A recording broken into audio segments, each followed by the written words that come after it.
Hello မင်္ဂလာပါ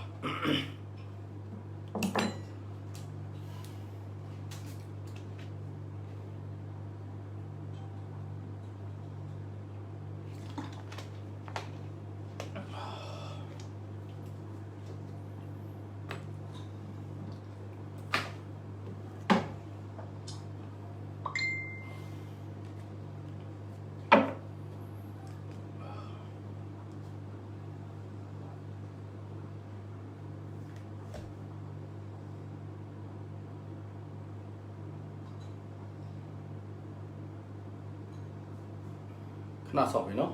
လူလေးတစ်ချက်ဆောက်မယ်နော်ပြီးရင်ကျွန်တော်တနေ့တာဟောစမ်းဟောမယ်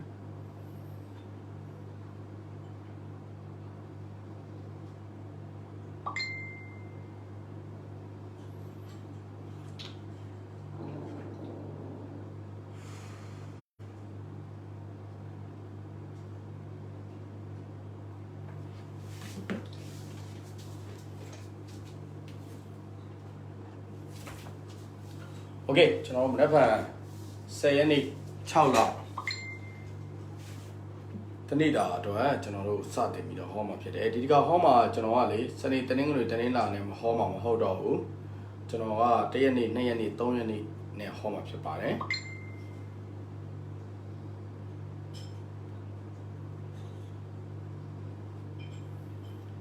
ကိုယ့်ရဲ့ live ကလူကြည့်ရနေတော့ကိုယ့်ကိုပြန်ရှင်းနေရတယ်โอเคအဲ့တော့ကျွန်တော်တို့မနက်ဖြန်ခေါင်းရက်သားသမီးတွေတို့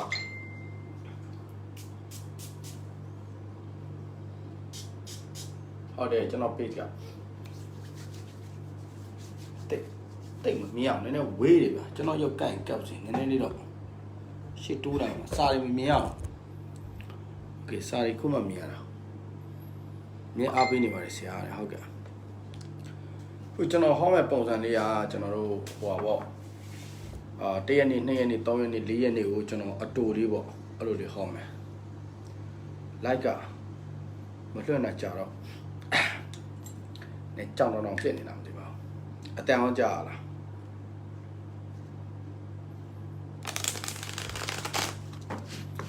အချိန်ကိုသူတင်ပြောတာပိုကောင်းတယ်ဆရာတဲ့အဲ့ဒါလည်းဟုတ်တာပဲเนาะ9နိုင်ခွဲနဲ့10နိုင်လောက်လုပ်လိုက်မယ်လေနော်ကြားပေါ့အဲ့ချိန်ဆိုကျွန်တော်လည်းအားတယ်ကျွန်တော်အဲ့ဒီချိန်မဟုတ်ကျန်တဲ့အချိန်ဆိုလို့ရှိရင်ဘာတွေရှုပ်လို့ရှုပ်နေတာမသိဘူးဖြစ်နေတာကြောက်တဲ့တွေရှုပ်နေတာအဲ့တော့ကျွန်တော်တို့အခုစဟောလို့ရပြီထင်တယ်နော်တခုခုမှောင်နေလို့ပဲနော်မှောင်လေးရေးပြရုပ်ကိုကြည့်ရမှာမဟုတ်တာနော်ထားလိုက်တော့အဲ့ဆိုစလိုက်အောင်โอเคမနေ့ကကျွန်တော်တို့1ရက်နေ့2ရက်နေ့3ရက်နေ့4ရက်နေ့5ရက်နေ့6ရက်နေ့9ရက်နေ့10ရက်နေ့9ရက်နေ့သွားမယ်เนาะကြားတယ်ပြောတာလားကြားရတယ်ဝက်ဆက်နှလုံးပေါက်လေးတော့ထည့်ပါကြားတယ်လင်းရိပ်ကြားတယ်ကြားပါစေတော့မှောင်မဲသွားတော့အသားလည်းမဲတယ်ဆိုတော့เนาะအသားလည်းမဲမှောင်လည်းမှောင်ဆိုတော့โอเคကျွန်တော်တို့မနေ့က1ရက်နေ့ကျွန်တော်တို့မွေးဖွားတဲ့လူတွေဟာအလုပ်ကိစ္စနဲ့ပတ်သက်ပြီးအဆင်ပြေမှုရရှိလာမဲ့အချိန်တွေပိုင်းခြားတစ်ခုဖြစ်ပါတယ်။နောက်တစ်ရက်နေ့မွေးတဲ့လူတွေဟာလူတူတယောက်စီကနေအကူအညီရရှိတတ်တယ်။ငွေကြေးလက်လာပါတွေပွင့်လင်းမဲ့အချိန်တွေပိုင်းခြားတစ်ခုဖြစ်တယ်။လုပ်ငန်းကိစ္စနဲ့ပတ်သက်ပြီးတော့1ရက်နေ့မွေးဖွားတဲ့လူတွေဟာအဆက်အသွယ်ကောင်းအကူအညီကောင်းတွေရရှိလာမဲ့အချိန်တွေပိုင်းခြားတစ်ခုလည်းဖြစ်ပါတယ်။အဲ့တော့မနက်ဖြန်ကျွန်တော်2ရက်နေ့မွေးတဲ့လူတွေအတွက်ဖြစ်ပါတယ်။2ရက်နေ့မွေးတဲ့လူတွေကမိဟောင်းဆွေဟောင်းနဲ့ပြန်လည်ဆုံတွေ့ရတတ်ပါတယ်မိတ်ဆွေအထောက်ပံ့ကောင်းတွေရရှိမဲ့အချိန်ဒီပိုင်းခြားတစ်ခုဖြစ်တဲ့ပျော်ရွှင်စရာသတင်းစကားတစ်ခုကြားသိရတတ်ပါတယ်ကိုယ့်ရဲ့မိတ်ဆွေတွေကြောင့်ပျော်ရွှင်မှုတစ်ခုခုရတာတွေတွေ့ကြုံလာမယ်အချိန်ဒီပိုင်းခြားတစ်ခုလည်းဖြစ်ပါတယ်နောက်တစ်ခါကျွန်တော်တို့3ရက်နေ့မွေးဖွားတဲ့လူတွေကမရက်ပံကပြဿနာနဲ့ရှုပ်ထွေးမဲ့နေ့လေးတစ်ခုဖြစ်ပါတယ်အင်္ဂလိပ်လို3ရက်နေ့မွေးဖွားတဲ့လူတွေကနက်ပံကကျွန်တော်တို့ပြဿနာကိစ္စတွေရှုပ်ထွေးတတ်တယ်ပြီးသွားတဲ့ခါကျရင်ကျွန်တော်သူများပြဿနာတွေပါဝင်ပူပေါင်းပြီးတော့အကူအညီပေးရတာလေဖြည့်ရှင်းပေးရတာတွေတွေ့ကြုံလာမယ့်အချိန်ဒီပိုင်းခြားတစ်ခုလည်းဖြစ်ပါတယ်၄ရက်နေ့မွေးဖွားသူတွေကနက်ပံကကျန်းမာရေးကိစ္စနဲ့ပတ်သက်ပြီးကျန်းမာရေးညံ့တတ်တယ် နောက်တော့အလုံးလုံးတစ်ခါမှာဖြက်စီအသားစီများမဲ့အခြေအနေပိုင်းခြားတစ်ခုဖြစ်တယ်ဆုံးရှုံးနေတာမှုတွေများတတ်တယ်၄ရက်နေ့တမားတွေတတိထားပါနောက်ကကျွန်တော်တို့9ရက်နေ့မွေးတဲ့လူတွေကမနေ့ကကျွန်တော်တို့ငွေကြေးဆုံးရှုံးမှုတစ်ခုခုပေါ်ပေါ်တတ်တယ်လုပ်ငန်းကိစ္စနဲ့ပတ်သက်ပြီးအဆင်မပြေမှုတွေတွေ့ကြုံရမယ့်အခြေအနေပိုင်းခြားတစ်ခုဖြစ်ပါတယ်ရစရာရှိတဲ့ပတ်စံတွေမရဘဲနဲ့လွဲချော်သွားတာတွေ့ကြုံလာမယ့်အခြေအနေပိုင်းခြားတစ်ခုလည်းဖြစ်ပါတယ်6ရက်နေ့မွေးတဲ့လူတွေကမနေ့ကကျွန်တော်တို့အိမ်မိနှာစီးတာတွေဖြစ်ပေါ်တတ်တယ်ပြီးတော့မိတ်ဆွေအပေါင်းအသင်းတူဦးတယောက်ထဲကနေဆင့်နေထိုင်မကောင်းဖြစ်တယ်ဆိုတဲ့သတင်းစကားတွေကြားသိရမယ့်အခြေအနေပိုင်းခြားတစ်ခုလည်းဖြစ်ပါတယ်နောက်ကကျွန်တော်တို့9ရက်နေ့မွေးဖွားလူတွေအတွက်မနေ့ကမမျှော်လင့်ထားပဲလုပ်ငန်းပြန်လည်ပြီးတော့အဆင်ပြေတာမျိုးမမျှော်လင့်ထားပဲလူတူတယောက်စီကနေတဆင့်ငွေကြေးအထောက်ပံ့ရရှိတာမျိုးလုပ်ငန်းကိစ္စနဲ့ပတ်သက်ပြီးတော့အဆင်ပြေတာမျိုးတွေတွေ့ကြုံလာမယ့်အခြေအနေပိုင်းခြားတစ်ခုလည်းဖြစ်တယ်ခရီးသွားလာဖို့အတွက်ကြိုတင်ပြန်စီထားတဲ့ကိစ္စတွေခရီးသွားလာဖို့အတွက်တွေးခေါ်ထားတဲ့ကိစ္စတွေအောင်မြင်မှုနည်းပါပါတယ်အကြံစီတွေပျက်စီးတတ်ပါတယ်ရှိရနေမွေးဖွားလူတွေဟာမနေ့ကကိုယ့်ရဲ့ပျောက်ဆုံးနေတဲ့တန်မိုးကြီးစာရွက်စာတမ်းတွေရတနာပစ္စည်းတွေငွေကြေးတွေပြန်နေပြီးတော့တွေ့ရှိလာမယ့်အခြေအနေပိုင်းခြားတစ်ခုလည်းဖြစ်ပါတယ်အလုပ်ပြုတ်သွားတဲ့လူတွေအလုပ်ပြန်ရမယ်ဆိုတဲ့အခွင့်အလမ်းကောင်းတွေရရှိနေတဲ့အခြေအနေပိုင်းခြားတစ်ခုဖြစ်ပါတယ်ဆရာသမားတူရဲ့အထောက်ပံ့ဆရာသမားတူရဲ့အကူအညီရရှိမဲ့အခြေအနေပိုင်းခြားတစ်ခုလည်းဖြစ်ပါတယ်ကိုယ့်ရဲ့နေ့မွေးဖွားတဲ့လူတွေဟာလက်ပါကအခြေအနေကိစ္စနဲ့ပတ်သက်ပြီးအဆင်ပြေမှုအောင်မြင်မှုတွေရရှိလာမယ့်အခြေအနေပိုင်းခြားတစ်ခုဖြစ်ပါတယ်အိမ်တော်ရေးကိစ္စနဲ့ပတ်သက်ပြီးစကားများရန်ဖြစ်ထားတဲ့အိမ်တော်တွေအနေနဲ့မနေ့ကကိုယ့်ရဲ့အိမ်တော်ဘက်နဲ့ပြန်လည်ပြီးတင်မြတ်တဲ့အခြေအနေပိုင်းခြားတစ်ခုလည်းဖြစ်ပါတယ်မနေ့ကကျွန်တော်တို့10ရက်နေ့မွေးဖွားတဲ့လူတွေဟာလုပ်ငန်းကိစ္စနဲ့ပတ်သက်ပြီးရင်းနှီးမြှုပ်နှံမှုပြုလုပ်တဲ့အခါမှာဆုံးရှုံးနေတာမှုတွေပေါ်ပေါက်မဲ့အခြေအနေပိုင်းခြားတစ်ခုဖြစ်ပါတယ်အလုပ်ပြတ်အကိုက်ပြတ်ဖြစ်တတ်တယ်ငွေကြေးကိစ္စနဲ့ပတ်သက်ပြီးတော့ငွေကြေးဆုံးရှုံးတာငွေကြေးထိခိုက်နေတာတွေတွေ့ကြုံလာမဲ့အခြေအနေပိုင်းခြားတစ်ခုလည်းဖြစ်ပါတယ်။ဒါပေမဲ့ကျွန်တော်တို့ကြုံတွေ့လာမဲ့17ရက်နေ့မွေးဖွားတဲ့လူတွေဟာစိတ်ညစ်စရာစိတ်ရှုပ်စရာများနေတဲ့အခြေအနေပိုင်းခြားတစ်ခုဖြစ်ပါတယ်။မနေ့ကဆိုရင်ပူပန်ရတာငွေကြေးကိစ္စနဲ့ပဲဖြစ်ဖြစ်မိသားစုကိစ္စနဲ့ပဲဖြစ်ဖြစ်မိသည့်ကိစ္စနဲ့မဆိုစိတ်ပိုင်းဆိုင်ရာနဲ့ပတ်သက်ပြီးတော့အားနည်းနေတဲ့အခြေအနေပိုင်းခြားတစ်ခုဖြစ်တဲ့စိတ်ညစ်စရာစိတ်ရှုပ်စရာတွေတွေ့ကြုံလာမဲ့အခြေအနေပိုင်းခြားတစ်ခုလည်းဖြစ်ပါတယ်။12ရက်နေ့မွေးဖွားလူတွေဟာမနေ့ကလုပ်ငန်းကိစ္စကြီးကြီးမားမားပြုလုပ်ရတတ်ပါတယ်။အထက်လူကြီးတွေနဲ့အဆင်ပြေမှုအထက်လူကြီးတွေရဲ့ချီးကျူးခြင်းကိုယ့်ရဲ့မိဘဆရာသမားတွေရဲ့ကူညီမဆမှုရရှိမဲ့အခြေအနေပိုင်းခြားတစ်ခုလည်းဖြစ်ပါတယ်။73ရက်နေ့မွေးဖွားတဲ့လူတွေဟာ73ရက်နေ့မွေးဖွားတဲ့လူတွေဟာမနေ့ကအလုပ်ကိစ္စနဲ့ပတ်သက်ပြီးစိတ်မတင်မကြဖြစ်တတ်ပါတယ်။လုပ်ငန်းခွင့်လန်းတွေများစွာပေါ်ပေါက်တတ်တဲ့အတွက်ကြောင့်ရွေးချယ်စရာခက်စဉ်းစားစရာခက်တဲ့အပိုင်းခြားတစ်ခုကိုကြုံတွေ့လာရနိုင်ပါတယ်။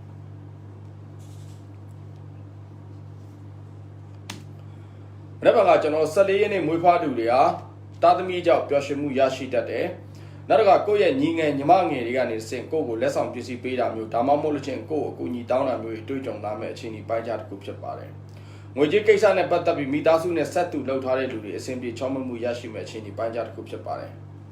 15ရက်နေ့မွေးဖွားတဲ့လူတွေကမနေ့ကစိုးရင်ပူပန်မှုများနေရမယ့်အခြေအနေပိုင်းခြားတစ်ခုဖြစ်ပါတယ်။မမျှော်လင့်ထားပဲထိခိုက်ဒဏ်ရာတွေရရှိတတ်ပါတယ်။16ရက်နေ့မွေးဖွားသူတွေဟာအလုပ်ကိစ္စနဲ့ပတ်သက်ပြီးခရီးသွားလာမယ့်ကိစ္စတွေပေါ်ပေါက်လာတတ်တယ်အလုပ်ကိစ္စနဲ့ရပ်ဝေးခရီးသွားရတတ်တယ်ဒါမှမဟုတ်လို့ရှိရင်ကျွန်တော်တို့မကြမီအချိန်တွင်းမှာခရီးထွက်ရတာမျိုးအလုပ်ကိစ္စနဲ့ပဲဖြစ်အပျော်ခရီးနဲ့ပဲဖြစ်เนาะခရီးသွားရတာမျိုးတွေတွေ့ကြုံလာမယ့်အခြေအနေပိုင်းခြားတစ်ခုဖြစ်တယ်19ရက်နေ့မွေးဖွားတဲ့သူတွေဟာမနေ့ကငွေကုန်ကြေးကျများနေတတ်ပါတယ်ကိုယ်ကိစ္စမဟုတ်ပဲသူများကိစ္စနဲ့အချိန်ကုန်နေတာကိုကိစ္စမဟုတ်ပဲသူများကိစ္စတွေကြောင့်ကိုယ့်ရဲ့ငွေကြေးဆုံးရှုံးတာကိုယ့်ရဲ့အချိန်ဆုံးရှုံးတာတွေတွေ့ကြုံလာမယ့်အခြေအနေပိုင်းခြားတစ်ခုဖြစ်ပါတယ်။ဒါပေမဲ့18ရက်နေ့မွေးဖွားတဲ့လူတွေဟာအထက်လူကြီးနဲ့စကားများရန်ဖြစ်ရတတ်တယ်မိဘတွေနဲ့အငင်းကုန်ဖြစ်ရတတ်ပါတယ်။ဒါပေမဲ့19ရက်နေ့မွေးဖွားတဲ့လူတွေဟာမိတ်ဆွေအပေါင်းအသင်းတွေကအကူအညီမဆမှုရရှိမယ်ကိုယ့်ရဲ့ခက်ခဲနေတဲ့ကိစ္စတစ်ခုကိုကိုယ့်ရဲ့မိတ်ဆွေအပေါင်းအသင်းတူတူတယောက်ကကူညီပေးတာမျိုးဒါမှမဟုတ်လို့ရှိရင်ဆက်တူရှယ်ယာနဲ့ပတ်သက်ပြီးတော့အလုပ်လုပ်ရတာမျိုးဆက်တူရှယ်ယာနဲ့ပတ်သက်ပြီးအကျိုးပေးရတာမျိုးတွေ့ကြုံလာမယ့်အခြေအနေပိုင်းခြားတစ်ခုလည်းဖြစ်ပါတယ်။ဒါပေမဲ့20ရက်နေ့မွေးဖွားတဲ့လူတွေဟာစိတ်ညစ်စရာစိတ်ချုပ်စရာစိတ်နာကြီးစရာဖြစ်ပျက်တစ်ခုခုတွေ့ကြုံလာတတ်တယ်။ကိုယ့်ရဲ့လူယုံလူရင်းတွေကနေတစ်ဆင့်ကိုယ့်ကိုနာကြီးအောင်ပြုလုပ်တာကိုယ့်ရဲ့လူယုံလူရင်းတွေကနေတစ်ဆင့်ကိုယ့်ကိုဝမ်းနည်းအောင်ပြုလုပ်တဲ့ကိစ္စတွေမနေ့ကပေါ်ပေါက်လာနိုင်ပါတယ်။နောက်ဘက်ကတွေ့ကြုံလာမဲ့ကျွန်တော်တို့21ရက်နေ့မွေးဖွားတဲ့လူတွေအနေနဲ့ မိသားစုရေးရနဲ့ပတ်သက်ပြီးစိတ်ရှုပ်စရာတွေစိတ်ညစ်စရာတွေတွေးကြုံလာမယ့်အခြေအနေပိုင်းခြားတစ်ခုဖြစ်ပါတယ်မိသားစုရေးရမှာအဆင်မပြေမှုတွေတွေးကြုံလာနိုင်တယ်။နောက်ဘက်က22ရက်မွေးဖွားတဲ့လူတွေဟာအာယုံကြောပိုင်းနဲ့ပတ်သက်ပြီးမျက်စိနာတာမျက်စိကိုက်တာတွေဖြစ်ပေါ်တတ်တယ်။ပြီးသွားရင်ကျွန်တော်တို့မမျှော်လင့်ထားပဲနဲ့သူများကကိုယ့်ကိုဆွဆွဲတာသူများကိုယ့်ကိုအတင်းပြင်းပြောဆိုတဲ့အတန်တွေကြားသိရမယ့်အခြေအနေပိုင်းခြားတစ်ခုလည်းဖြစ်ပါတယ်။23ရက်နေ့မွေးဖွားတဲ့လူတွေဟာမနက်ဖြန်ကပတ်ဝန်းကျင်မိတ်ဆွေအပေါင်းအသင်းတွေနဲ့ဓာတ်စာသားတဲ့မှုအားနည်းနေတဲ့အခြေအနေပိုင်းခြားတစ်ခုဖြစ်ပါတယ်23မွေးဖွားတဲ့လူတွေဟာမနက်ဖြန်ကကိုယ့်ရဲ့မိသားစုကြောင့်ကိုယ့်ရဲ့ဆွေမျိုးကြောင့်ကိုယ့်ရဲ့တငယ်ချင်းမိတ်ဆွေကြောင့်မြေကြီးကြရတာမျိုးဝမ်းနည်းရတာမျိုးတွေ့ကြုံလာမယ့်အခြေအနေပိုင်းခြားတစ်ခုဖြစ်ပါတယ်24မွေးဖွားတဲ့လူတွေဟာမနက်ဖြန်ကအခြေအနေကိစ္စနဲ့ပတ်သက်ပြီးပြဿနာဖြစ်တာတွေစကားများတာတွေတွေ့ကြုံလာမယ့်အခြေအနေပိုင်းခြားတစ်ခုဖြစ်တယ်မိမိရဲ့အခြေအနေကိစ္စဂျားတွေကိုမလိုလားအပ်တဲ့လူတွေဝင်ရောက်နှောက်ယှက်တာတွေတွေ့ကြုံလာမယ့်အခြေအနေပိုင်းခြားတစ်ခုလည်းဖြစ်ပါတယ်25ရက်နေ့မွေးဖွားတဲ့လူတွေကတော့မနက်ဖြန်ကကျွန်တော်တို့လုပ်ငန်းကိစ္စနဲ့ပတ်သက်ပြီးအလုပ်တဲ့အကန့်အသတ်တွေရရှိမဲ့အခြေအနေပိုင်းခြားတစ်ခုဖြစ်တယ်။ကိုယ်ပိုင်လုပ်ငန်းလှုပ်ဆောင်တဲ့လူတွေကမနက်ဖြန်ကရောင်းပန်းဝယ်ပန်းတာနေတဲ့အခြေအနေပိုင်းခြားတစ်ခုဖြစ်တယ်။26ရက်နေ့မွေးဖွားသူတွေကမနက်ဖြန်ကလုပ်ငန်းကိစ္စနဲ့ပတ်သက်ပြီးစိုးရိမ်ပူပန်ရတတ်တယ်။လုပ်ငန်းကိစ္စနဲ့ပတ်သက်ပြီးပြဿနာတစ်ခုခုဖြေရှင်းရတတ်တယ်။လက်အောက်ငယ်သားတွေအကျိုးပေးမှုအားနည်းနေတဲ့အခြေအနေပိုင်းခြားတစ်ခုလည်းဖြစ်ပါတယ်။29ရက်နေ့မွေးဖွားတဲ့လူတွေဟာမနေ့ကပတ်ဝန်းကျင်နဲ့ကျွန်တော်တို့စကားများရန်ဖြစ်တာတွေတွေ့ကြုံလာမယ့်အခြေအနေပိုင်းခြားတစ်ခုဖြစ်တယ်အလုပ်ကိစ္စလုပ်ရင်းနဲ့လုပ်ဖို့ကင်ဘက်တွေနဲ့အခက်အခဲဖြစ်တတ်ပါတယ်28မွေးဖွားတဲ့လူတွေဟာမနေ့ကကိုယ့်ရဲ့မိတ်ဟောင်းဆွေဟောင်းတွေနဲ့ပြန်လည်ဆုံတွေ့ရတတ်တယ်အလုပ်ထွက်ထားတဲ့လူတွေကိုယ့်ရဲ့အလုပ်ဟောင်းကိုပြန်လည်ခေါ်တတ်တယ်ပြီးသွားတဲ့အခါကျရင်ကျွန်တော်တို့သွားရင်းလာရင်ထိခိုက်ဒဏ်ရာရတာမျိုးတွေ့ကြုံလာမယ့်အခြေအနေပိုင်းခြားတစ်ခုဖြစ်တယ်အစာမအတော့မှားတဲ့အတွက်ကြောင့်ဘိုင်းနာဘိုင်းအောက်တာတွေဖြစ်ပေါ်တတ်တဲ့အခြေအနေပိုင်းခြားတစ်ခုလည်းဖြစ်ပါတယ်နောက်ဘက်က16ရက်နေ့မွေးဖွားတဲ့လူတွေဟာမမျှော်လင့်ထားတဲ့ပြဿနာတစ်ခုခုကြုံတွေ့ရတတ်ပါတယ်အလုပ်ကိစ္စမှာဖြစ်မိသားစုကိစ္စမှာပဲဖြစ်မမျှော်လင့်ထားတဲ့ဆုံးရှုံးမှုမမျှော်လင့်ထားတဲ့ဝမ်းနည်းမှုမပြောလင့်ထားတဲ့ပြဿနာအခက်အခဲတစ်ခုခုကြုံတွေ့ရတတ်တယ်ပြီးရင်စကားအငင်းကုန်ပြောရတတ်တယ်အဓိကတော့အလုပ်ကိစ္စမှာဖြစ်များပါလိမ့်မယ်30ရက်နေ့မွေးဖွားတဲ့လူတွေကမနေ့ကကျွန်တော်တို့စိတ်ကူးခြင်းမှုအများများပါတယ်ကိုယ့်ရဲ့စိတ်ကူးခြင်းမှုကြောင့်လှုပ်တင်လှုပ်ထိုက်တာတွေမလှုပ်ဘဲနဲ့လက်လွတ်သွားတာမျိုးကိုယ့်ရဲ့စိတ်ကူးခြင်းမှုကိုယ့်ရဲ့ပူပန်မှုတွေကကိုယ့်ရဲ့လုပ်ငန်းကိစ္စကိုလာပြီးတော့ထိခိုက်လာနိုင်တဲ့ဖြစ်ပေါ်လာနိုင်ပါတယ်မနေ့က31ရက်နေ့မွေးဖွားတဲ့လူတွေကတော့ကျွန်တော်တို့အလုပ်ကိစ္စနဲ့ပတ်သက်ပြီးတော့စိတ်ချုပ်စရာတွေစိတ်ညစ်စရာတွေအလုပ်ပေါ်စိတ်အာရုံမရောက်တာတွေအလုပ်လုပ်နေနေစိတ်ရှုပ်စရာတွေအလုပ်လုပ်နေနေဒေါသထွက်စရာတွေတွေးကြုံလာမယ့်အခြေအနေပိုင်းခြားတစ်ခုလည်းဖြစ်ပါတယ်။ Okay အဲ့တော့ကျွန်တော်တရက်နေ့ကနေပြီးတော့31ရက်နေ့ထိဟောကြားပြီးပြောပါပြီ။အဲ့တော့ဗာတိချင်နေလဲ။ဗာများထပ်သိချင်နေလဲ။တော်ကီဖုတ်ဖို့လာရှိသေးလားပြီးပြီအဲ့တော့တနင်္ဂနွေတနင်္လာမဟုတ်တော့အကုန်လုံးဟောပေးပွားကြီးတရက်နေ့ကနေစပြီးတော့31ထိဟောပေးပွားကြီးဆိုတော့မနက်ဖြန်ကကိုယ့်ရဲ့ရှောင်းရံလေးတွေသိရှိပါပြီအဲ့တော့နောက်ထပ်ဗာသိချင်သေးလဲကျွန်တော်ပြောပါ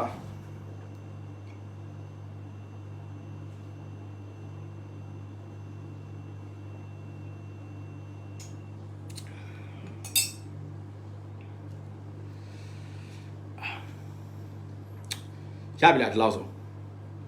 ပြည့်စုံပါလေနော်အားလုံးပဲအားပေးတဲ့လူတွေအားလုံးပဲဒီနေရာနဲ့ဆင်းနောက်ဆုံးဆက်တာပါတယ်ဒီရက်ပိုင်းမှာလေ live လွှင့်တာကျွန်တော်အတွက်နည်းနည်းလေးကြီးမကိုက်ဘူးဖြစ်နေတယ်ကျွန်တော်လိုချင်တဲ့ပုံစံတိုင်းမဟုတ်ဘူးဖြစ်နေ live ကလေကျွန်တော် live ကိုကျွန်တော်အားမရဘူးဖြစ်နေတယ်ကျွန်တော်ဘယ်လိုအားရအောင်လုပ်အောင်မလဲဆိုတော့ကျွန်တော်စဉ်းစားလို့မရဘူးဖြစ်နေတယ်ကျွန်တော်နည်းနည်းလေးအကြံဉာဏ်ပေးကြည့်ပါလားဆိုတော့ကျွန်တော်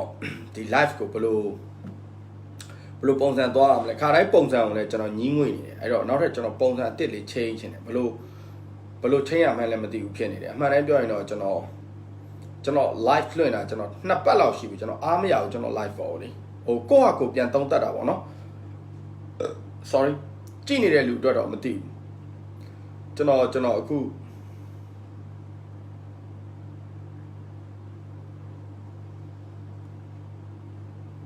ကျွန်တော်အခုလွှင့်နေတာလေတိတ်ပြီးတော့နက်ဘန်အလုပ်တစ်ခုလုပ်မယ်ဆင်ပြေလားဘာမှဒီကျွန်တော် live လွှင့်တာနဲ့ညောင်မင်းဒိတ်တန်ကွက်တိလောက်လို့ရလားဘ လိုလဲကွက်တီကျွန်တော်နားမလဲအဲ့တော့အခုကျွန်တော် live လွှင့်နေတဲ့ပုံစံလေးကိုဟိုပါပေါ့ဘယ်လိုကောင်းမလဲဆိုတော့အကြံပြုလို့ရပါတယ်ကောင်းတော့အကြံပြုမှုဝေဖန်မှုတုံးတက်လို့ရပါတယ်ကျွန်တော်ဒီ live လွှင့်တာတိတ်ပြီးတော့အားမရဘူးဖြစ်နေတယ် terror နဲ့တော့ terror နဲ့ပဲဘယ်လိုပုံစံကြီးမှမသိဘူးခါတိုင်းပဲကောင်းပါတယ်တဲ့ခါတိုင်းပဲကောင်းတယ်ဆိုတော့ဗာတနင်္ဂနွေတနင်္လာကိုပြောတာလားအရင်တိုင်းပဲကောင်းတယ်တဲ့ဟောအရင်တိုင်းဆိုဗာတနင်္ဂနွေတနင်္လာလွှင့်တာကိုပြောတာလားကျွန်တော်ဟောကန်ကမနေ့9 နာရီနဲ့2 နာရီတိဖွင့်ပါတယ်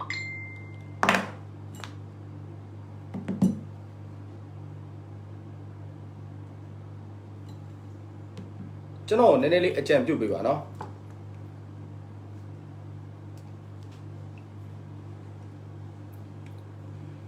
ကျွန်တော်ဟောတာအရမ်းမြန်သွားတာ live လွှင့်တဲ့ခါကျရင်လေစကားပြောတာအရမ်းမြန်တာဒါမှမဟုတ်အချိန်ကြီးအလှတက်ဖြစ်နေတာကျွန်တော်နဲ့အားမရလို့ပါကိုယ့်ကိုအားမရလို့မေးကြည့်တာကိုယ် break တက်တယ်မနေ့9 နာရီ2 နာရီတိဟောကန်ဖွင့်တယ်လို့ပြောတာအရင်တိုင်းပဲကောင်းတယ် okay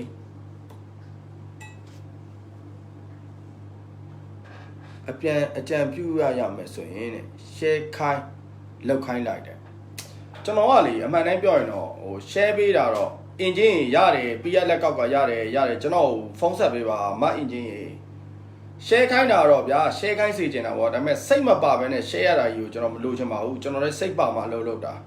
ဟို share ခိုင်းစေချင်တာပေါ့ကျွန်တော်ရဲ့ live လေးကို share ပေးပါတို့ဘာတို့ညာတို့ကျွန်တော်လုပ်စေချင်တာပေါ့ပိတ်ရရှိပါတယ်အင်္ဂါနေ့ပိတ်ပါတယ်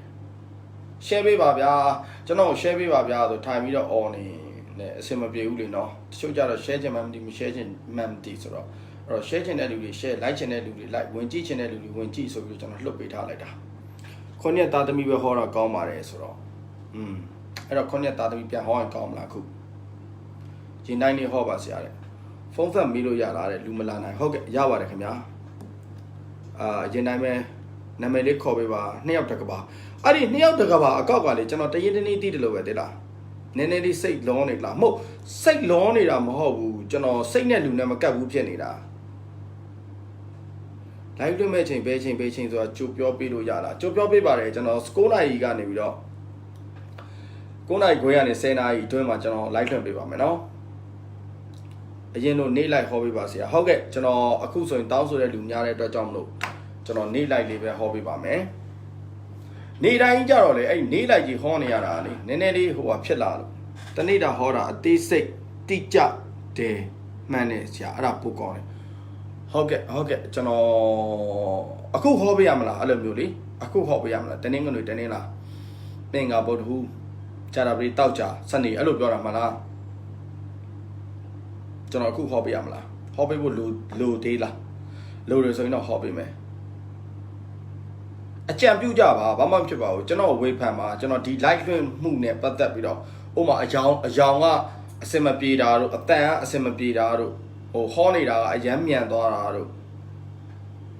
ဆရာရွာမှာဟောကန်ဖွင့်တာကျွန်တော်ရွာမှာဟောကန်မဖွင့်ပါဘူးကျွန်တော်ရန်ကုန်မှာပဲနေရပြအကြံပြုပါဘာမှဖြစ်ကောင်းနေဖြစ်စေဆိုးနေဖြစ်စေဥပမာပေါ့ကျွန်တော်အခုလိုဝတ်တဲ့အင်ဂျီဝတ်စားတွေကြတော့ဟိုဘယ်လိုကောင်းလဲပေါ့ပူလို့ပေါ့နော်โอเคအဲ့ဆိုဟောလိုက်အောင်နော်ကျွန်တော်မွန်လိုဟောရမလားဗမာလိုဟောရမလားโอเคဗျာအရင်လိုပဲဟောပေးမယ်ဗျာဆိုနော်နာမည်လေးခေါ်ပြအောင်မလေးနှစ်ယောက်တိမ်တမက်ကျွန်တော်ပြန်ဟောပေးမယ်နော်statin ပြန်စလိုက်အောင်မှောင်လားအခုဟောရတာလေကြည့်ရတာအစင်ရောပြည့်ရတာညဘက်ပိုကောင်းနေဆရာဟုတ်ကဲ့ကျွန်တော်ညဘက်ပဲဟောပါတယ်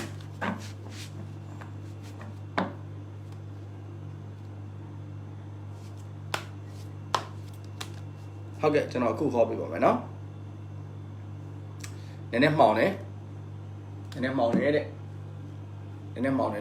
နည်းနည်းမှောင်တယ်ဆိုအဲ့တော့ခဏလေးနော်ကျွန်တော်အလင်းရောင်လေးတစ်ချက်ချိန်လိုက်မယ်အချိန်ရတယ်နော်ခဏလေးစောင့်ပြီနော်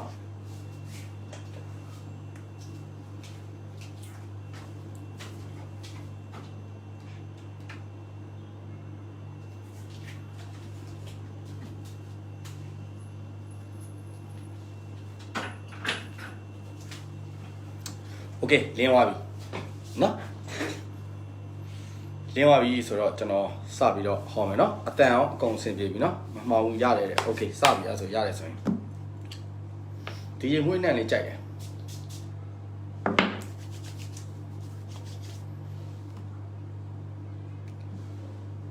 โอเคကျွန်တော်တို့မနက်ဖြန်ကကြုံတွေ့လာမယ်တနင်္ဂနွေသားသမီးတွေရဲ့တနေ့တာကံကြမ္မာကိုစတင်ပြီးတော့ဟောကြားပေးမယ်နော်လက်ပံကကျွန်တော်တနင်္ဂနွေသားသမီးတွေကိုယ်ပိုင်လုပ်ငန်းလှုပ်ဆောင်နေတဲ့လူတွေပြီးတော့ကိုချတော့ပေါ်ပေါ်ရက်တည်နေလူတွေအားလုံးဟာလက်ပံကလုပ်ငန်းကိစ္စနဲ့ပတ်သက်ပြီးချင်းဆိုထားတဲ့အရာတွေအကုန်လုံးလွဲချော်သွားတတ်တယ်လုပ်ငန်းကိစ္စနဲ့ပတ်သက်ပြီးတော့မိတ်ဆွေတူတယောက်ကြောင့်စိတ်ညစ်စရာတွေစိတ်ရှုပ်စရာတွေကြုံတွေ့ရမယ်ကိန်းကနံဖြစ်ပါတယ်ငွေကြေးကိစ္စနဲ့ပတ်သက်ပြီးလုပ်ငန်းကိစ္စနဲ့ပတ်သက်ပြီးအကူအညီတောင်းထားတဲ့တနင်္ဂနွေသားသမီးတွေမနက်ဖြန်ကလွဲချော်မှုဖြစ်ပေါ်တတ်တယ်နောက်တစ်ခါအစင်မပြေမှုဖြစ်ပေါ်တတ်တယ်ဒါကြောင့်မလို့သတိထားပေးပါလက်ပံကကျွန်တော်တနင်္ဂနွေသားသမီးတွေငွေကြေးကိစ္စနဲ့ပတ်သက်ပြီးမိတ်ဆွေအပေါင်းအသင်းတွေနဲ့ကျွန်တော်ရန်ဖြစ်ရတာစကားများရတာတွေမိသားစုနဲ့ကျွန်တော်တို့အစင်မပြေဖြစ်ရတာအတိုက်ခံဖြစ်ရတာတွေတွေ့ကြုံလာမယ့်အခြေအနေပိုင်းခြားတစ်ခုလည်းဖြစ်ပါတယ်ကျမရဲ့ကိစ္စနဲ့ပတ်သက်ပြီးတော့မနက်ဖြန်ကတနင်္ဂနွေသားသမီးတွေကျွန်တော်တို့လူပင်ပန်းစိတ်ပင်ပန်းဖြစ်တတ်တယ်စိတ်ကြောက်ကြက်ဖြစ်တတ်တယ်เนาะတခုခုလောက်တော့မယ်ဆိုရင်အစင်မပြေတာစိတ်ကတခုခုတွေးပြီးတော့ပူပင်တာမျိုးတွေစိတ်ကြောက်ကြက်ဖြစ်တာပေါ့เนาะအဲ့လိုမျိုးကိစ္စတွေနဲ့ပတ်သက်ပြီးတော့တွေးကြုံတတ်တဲ့အခြေအနေပိုင်းခြားတစ်ခုဖြစ်ပါတယ်နောက်တစ်ခါကျွန်တော်တို့ကြုံတွေ့လာမယ်အခြေအနေကိစ္စမှာတော့တနင်္ဂနွေသားသမီးတော်တော်အားနေတယ်ဗျချစ်သူချင်းချင်းကျွန်တော်တို့စကားများတာရန်ဖြစ်တာကွဲတာတွေအထိဖြစ်လာနိုင်တယ်ဂျားပြောကတခုခုကြောင့်မနေ့ကအခြေအနေကိစ္စပြုတ်ကွဲသွားနိုင်တယ်မနေ့ကအခြေအနေကိစ္စမှာကျွန်တော်တို့ဘယ်လိုခေါ်မလဲဆိုတော့ရန်ဖြစ်တာတွေစကားများတာတွေကွဲတာတွေမရှိဘူးဆိုရင်တော့ကိုယ့်ရဲ့ချစ်သူထိခိုက်ဒဏ်ရာရတာတွေတွေးကြုံလာတတ်တယ်ဒဏ်ရာအနာတရားတစ်ခုခုရတာတွေတွေးကြုံလာမယ့်အခြေအနေပိုင်းခြားတစ်ခုလည်းဖြစ်ပါတယ်နောက်တစ်ခါကျွန်တော်တနင်္ဂနွေသားသမီးတွေမှာကျွန်တော်တို့အိမ်တော်ကြီးကိစ္စနဲ့ပတ်သက်ပြီးတော့ကိုယ့်ရဲ့အိမ်တော်ကြီးပြဿနာကိုယ့်ရဲ့အိမ်တော်ကြီးအဆင်မပြေမှုကိုကိုယ့်ရဲ့လူကြီးမိဘတဦးတယောက်ကဝင်ပြီးတော့ဖျော်ဖြေပေးတာဒါမှမဟုတ်ဝင်ရောက်ဖြေရှင်းပေးတာတွေတွေ့ကြုံလာမယ့်အခြေအနေပိုင်းခြားတစ်ခုဖြစ်တယ်ကိုယ့်ရဲ့အိမ်တော်ကြီးကိစ္စနဲ့ပတ်သက်ပြီးခက်ခဲနေတဲ့ကိစ္စတချို့ကိုကိုယ့်ရဲ့ရောက်ခမရောက်ခတိကိုယ့်ရဲ့အဖေမေတွေဝင်ရောက်ဖြေရှင်းပေးတာကူညီပေးတာတွေတွေ့ကြုံလာမယ့်အခြေအနေပိုင်းခြားတစ်ခုဖြစ်တယ်ရက်ဝေးကမိတ်ဆွေအိမ်ကိုအလဲလာတာမျိုးဒါမှမဟုတ်ရက်ဝေးကမိတ်ဆွေကိုနဲ့မတွေ့ရသေးတဲ့မိတ်ဆွေကိုစီကိုဖုန်းဆက်ပြီးတော့သူ့ရဲ့တောကသူ့ရဲ့ဒုက္ခသူ့ရဲ့ပြဿနာရှင်းပြတာမျိုးတွေတွေ့ကြုံလာမယ့်အခြေအနေပိုင်းခြားတစ်ခုလည်းဖြစ်ပါတယ်မနက်ဖြန်ကကျွန်တော်တို့ကြုံတွေ့လာမယ့်တနင်္ဂနွေသားသမီးတွေရဲ့အစိုးရဝန်ထမ်းရုံးဝန်ထမ်းတွေကမနက်ဖြန်ကလုပ်ငန်းဖိစီးမှုတအားများပါတယ်လုပ်ငန်းကိစ္စနဲ့ပတ်သက်ပြီးတော့အဆင်မပြေဘူးဆိုတော့လုပ်ငန်းတအားလုပ်ရတယ်လူပင်ပန်းစိတ်ပင်ပန်းဖြစ်တတ်တယ်တခါလေကျရင်လှုပ်ချင်ကန်ချင်စိတ်မရှိတော့လောက်အောင်ဖြစ်တတ်တယ်စိတ်ရှုပ်စရာတွေစိတ်ညစ်စရာတွေလုပ်ငန်းကိစ္စနဲ့ပတ်သက်ပြီးအပူပင်တော့ကဖြစ်စရာတွေမနက်ဖြန်ကတနင်္ဂနွေသားသမီးတွေကြုံတွေ့လာနိုင်ပါတယ်တတိထားပေးပါခင်ဗျာဆက်လက်ပြီးတော့ကျွန်တော်တို့တနင်္လာသားသမီးတွေရဲ့တနေ့တာကံကြမ္မာကိုဆက်လက်ပြီးတော့ဟောကြားပေးပါမယ်နော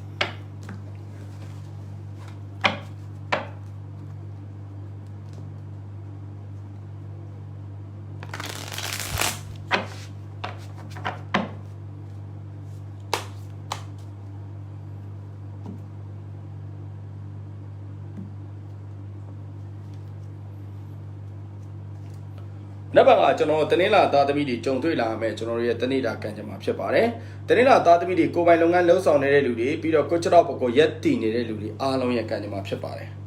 တနင်္လာသားသမီးတွေကမနက်ဖြန်ကလုပ်ငန်းကိစ္စနဲ့ပတ်သက်ပြီးတော့ဆုံးရှုံးနေတာမှုတွေများမယ့်အခြေအနေပိုင်းခြားတစ်ခုဖြစ်ပါတယ်ဒါကြောင့်မလို့လုပ်ငန်းကိစ္စနဲ့ပတ်သက်ပြီးတော့ကျွန်တော်တို့တည်တည်ကြည်ကြစဉ်းစားပြီးတော့မှလှုပ်ဆောင်ပါလုပ်ငန်းကိစ္စနဲ့ပတ်သက်ပြီးရင်းနှီးမဲ့အပိုင်းလုပ်ငန်းကိစ္စနဲ့ပတ်သက်ပြီးစကားထိတ်တိုက်ပြောရမယ့်အပိုင်းလုပ်ငန်းကိစ္စနဲ့ပတ်သက်ပြီးငွေကြီးနဲ့စကားပြောရမယ့်အပိုင်းတွေမှာဖြစ်နိုင်တယ်ဆိုရင်ရက်လေးရွှေ့ပေးပါ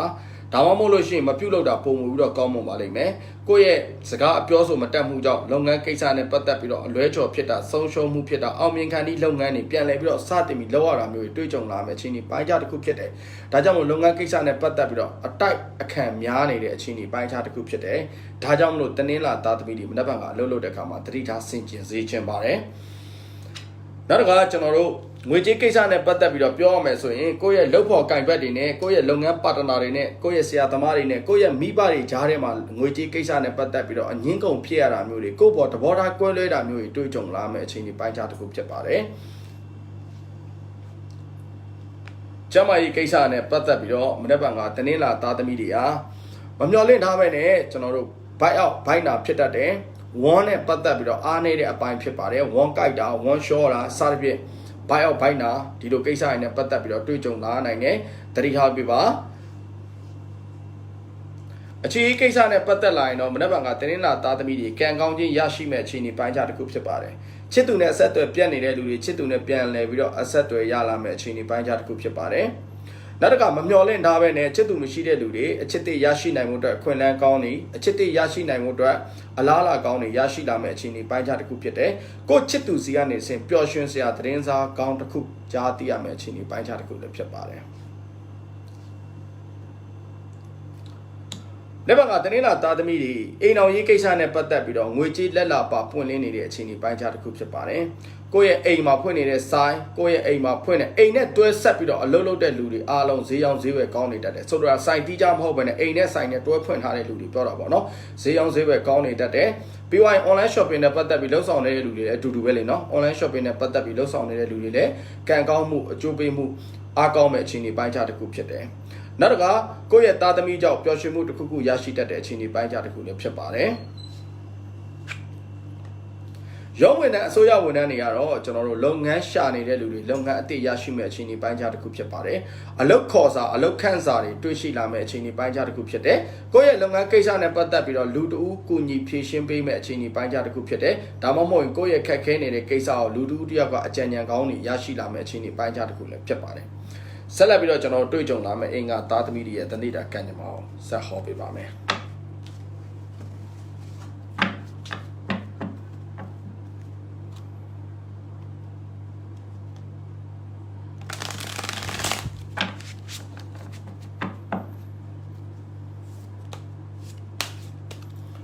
ကျွန်တော်တွေ့ကြုံလာမယ့်အင်္ဂါသားသမီးတွေရဲ့တဏိတာကံကြမ္မာကိုဟောကြားပေးမှာဖြစ်ပါတယ်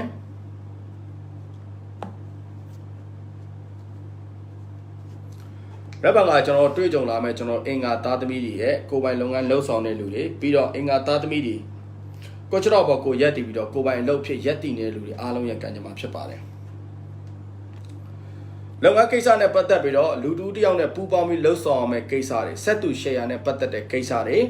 ပြီးသွားတဲ့ခါကျရင်ကျွန်တော်တို့ကုန်တယ်ပွဲစားနဲ့ပတ်သက်တဲ့အလုပ်တွေကုန်ရောင်းကုန်ဝယ်နဲ့ပတ်သက်တဲ့အလုပ်တွေအကျိုးပေးမှုအားကောင်းမဲ့အခြေအနေပိုင်းခြားတစ်ခုဖြစ်ပါတယ်လူမျိုးကြားနဲ့ပတ်သက်ပြီးလှုပ်ဆောင်ရတဲ့အလုပ်တွေမှာအားကောင်းနေတဲ့အခြေအနေပိုင်းခြားတစ်ခုဖြစ်တယ်ပြီးသွားရင်ကိုယ့်ရဲ့လုပ်ငန်းကိစ္စအတစ်ချဲ့ထွင်မှုအတွက်ကိုယ့်ရဲ့လုပ်ငန်းကိစ္စလုပ်ငန်းအတစ်လုပ်ငန်းချဲ့ထွင်မှုအတွက်ကိစ္စတွေမှာမိတ်ဆွေအပေါင်းအသင်းတွေရဲ့အကူအညီဖေးမမှုရရှိမဲ့အခြေအနေပိုင်းခြားတစ်ခုလည်းဖြစ်ပါတယ်အင်္ဂါသားသမီးတွေမနက်ဖြန်ကငွေကြေးကိစ္စနဲ့ပတ်သက်ပြီးတော့ငွေကြေးအထောက်ပံ့ရရှိမဲ့အခြေအနေပိုင်းခြားတစ်ခုဖြစ်တယ်သူများစီမှာချီးထားတာသူများစီမှာငှားဖို့အတွက်ပြောထားတာငွေကြေးမပြေလည်လို့သူများစီမှာအကူအညီတောင်းထားတဲ့လူတွေငွေကြေးအထောက်ပံ့ရရှိမဲ့အခြေအနေပိုင်းခြားတစ်ခုဖြစ်တယ်ဒါမှမဟုတ်ရင်လည်းကိုယ်ရောင်းမထွက်တဲ့ကိုယ့်ရဲ့ကုန်ပစ္စည်းကိုယ်ရောင်းမထွက်တဲ့ပစ္စည်းတွေရောင်းထွက်သွားတဲ့အတွက်ကြောင့်မို့အဲ့ကနေစင်ငွေကြေးရရှိတာမျိုးတွေလည်းရရှိလာနိုင်တယ်ကိုယ့်ဘက်ကဆုံးပြီလို့ထင်ထားတဲ့ကိစ္စတွေကိုယ့်ဘက်ကဆုံးပြီလို့ထင်ထားတဲ့ငွေကြေးတွေပြန်လည်ပြီးတော့ရရှိမဲ့အခြေအနေပိုင်းခြားတစ်ခုလည်းဖြစ်ပါတယ်ဒါကြောင့်လို့အင်္ဂါသားသမီးတွေငွေကြေးကံကောင်းပါတယ်ကျောင်းဝါရေးကိစ္စနဲ့ပတ်သက်လာရင်တော့မနက်ဖြန်ကအင်္ဂါသားသမီးတွေကလေထိုးတတ်တယ်လေယောဂနဲ့ပတ်သက်ပြီးအားနဲ့တတ်တယ်ဒါကြောင့်မလို့အစာရင်ရှိနေတဲ့လူတွေသတိထားပါလေထိုးလေယောက်ဖြစ်တတ်တယ်နောက်တစ်ခါအကြောချင်ပိုင်းနဲ့ပတ်သက်ပြီးအားနေတာတွေတွေ့ကြုံလာမယ့်အခြေအနေပိုင်းခြားတစ်ခုလည်းဖြစ်ပါတယ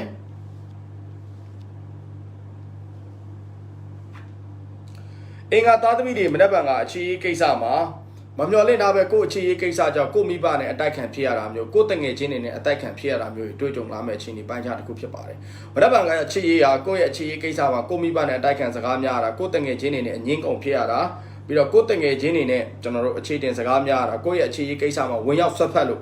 ့ကိုယ့်ရဲ့အခြေရေးကိစ္စမှာဝင်ရောက်ပြောလို့သူတို့နဲ့ကိုယ်နဲ့အပြန်လန်စကားပြောရတာမျိုးစကားများရတာမျိုးအငင်းကုန်ဖြစ်ရတာမျိုးစိတ်ကွက်စရာတွေလေးတွေ့ကြုံလာမယ့်အခြေအနေပိုင်းခြားတစ်ခုဖြစ်တယ်။တနည်းအားဖြင့်ပြောရင်တော့ကိုယ့်ရဲ့အချစ်ရေးကိစ္စနဲ့ပတ်သက်ပြီးဂျားလူတွေဝင်ရောက်ဆွတ်ဖက်တာဂျားလူတွေဝင်ရောက်ပြောဆိုခြင်းခံရတတ်တယ်ပေါ့။ကောင်းသည်ဖြစ်စေဆိုးသည်ဖြစ်စေပေါ့နော်။ဒါကိုဆိုလိုခြင်းဖြစ်ပါတယ်။အင်္ဂါသားသမီးတွေမနက်ဖြန်ကကျွန်တော်တို့အိမ်တော်တွေအနေနဲ့မနက်ဖြန်ကအိမ်မှာကျွန်တော်မမျှော်လင့်ထားဘဲနဲ့ဧည့်သည်ရောက်လာတတ်တယ်။ဒါမှမဟုတ်လို့ရှိရင်လည်းကို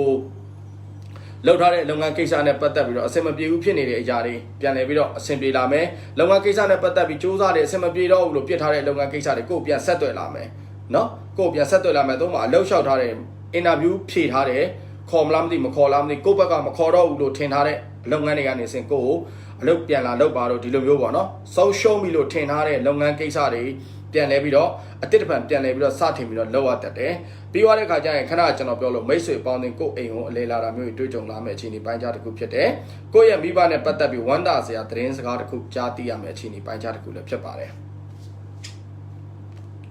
အစိုးရဝန်ထမ်းရုံးဝန်ထမ်းတွေကမနက်ဖြန်ကကျွန်တော် tip money bonus စသဖြင့်လုပ်ငန်းနဲ့မသက်ဆိုင်တဲ့လစာနဲ့မသက်ဆိုင်တဲ့ဝင်ငွေဝင်ပေါက်ဝင်လန်းတွေအားကောင်းနေတဲ့အခြေအနေပိုင်းခြားတစ်ခုဖြစ်ပါတယ်။ငွေကြီးကိစ္စနဲ့ပတ်သက်ပြီးတော့မနက်ဖြန်ကရုံးဝန်ထမ်းအစိုးရဝန်ထမ်းစသဖြင့်ပေါ့ဗျာသူ့ရဲ့သက်ဆိုင်ရာဌာနမှာအဆင်ပြေမှုငွေကြီးကိစ္စအထောက်ပံ့ရရှိမဲ့အခြေအနေပိုင်းခြားတစ်ခုဖြစ်ပါတယ်ဟယ်လိုတပည့်ဆရာ live လွှင့်နေရလေဟယ်လိုโอเคမနေ့ကကျွန်တော်တို့ဘော်ဒဟူသားသမီးယာဟုသားသမီးတွေထိုင်းရအားပေးတဲ့လူတွေရောစင်ကူကအားပေးတဲ့လူတွေရောနေရာအကြီးကြီးအားပေးတဲ့လူတွေအကုန်လုံးဒီနေရာနေစင်ကျေးဇူးတင်ပါတယ်ကျွန်တော်ရဲ့ထုတ်လွှင့်မှုအစီအစဉ်ကမိတ်ဆွေတို့မရှိလို့ရှိရင်လည်းထုတ်လွှင့်မှုကလက်ကားဖြစ်ပါတယ်ဘာပဲဖြစ်ဖြစ်ဗျာဒီလိုဝင်ကြည့်ပေးတဲ့လူတွေများတယ်ဆိုတော့ဘာပဲပြောပြောကျေးဇူးတင်ပါတယ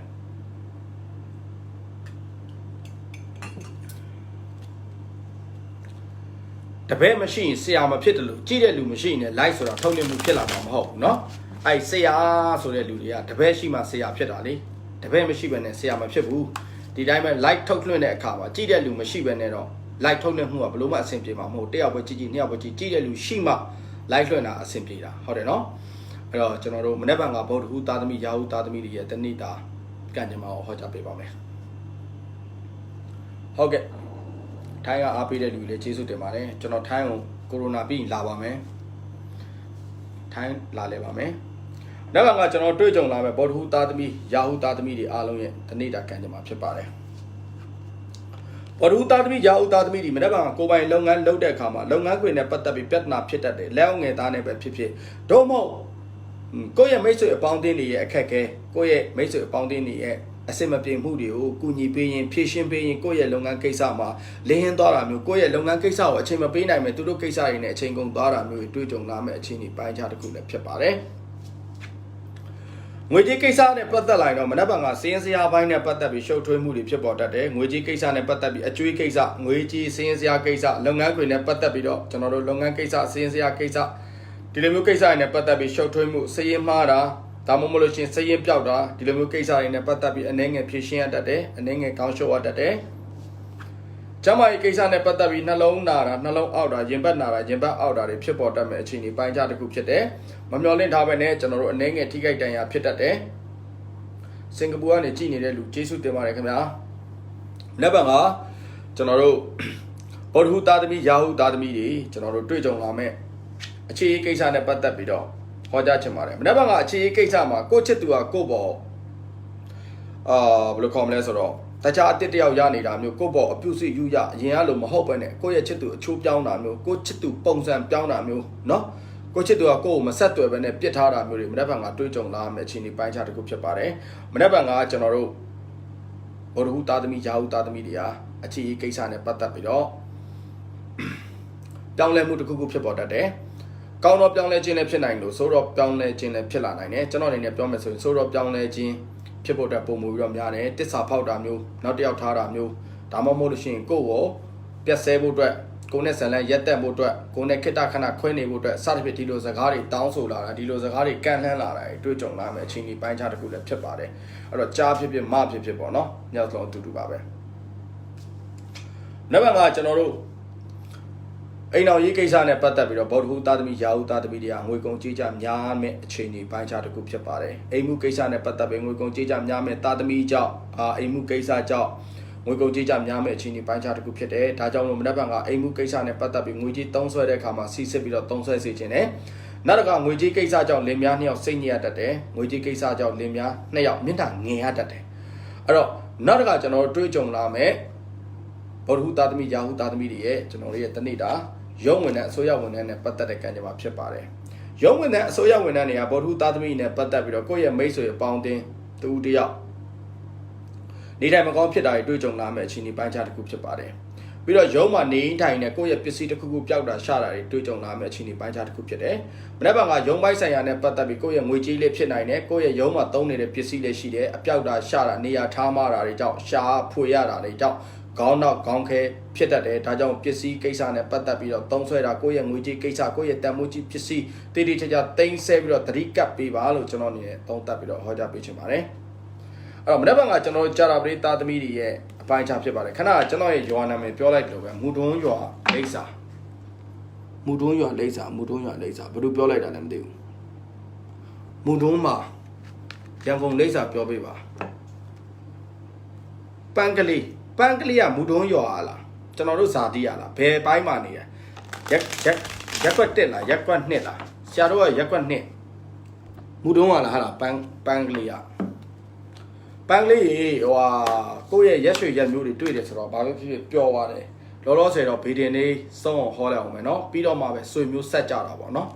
်ဘာဖြစ်ကျွန်တော်တို့ရွာလူတွေပြန်တွေ့ရတာပျော်ဖို့ကောင်းပါတယ်အဲ့တော့မနေ့ကကျွန်တော်ကြုံတွေ့လာမယ်ဗုဒ္ဓဟူးတာသမီပြီးွားတဲ့ခါကျရင်ကြာရပရိတာသမီတွေအလှည့်ကိုကျွန်တော်ဆက်သွားအောင်နော်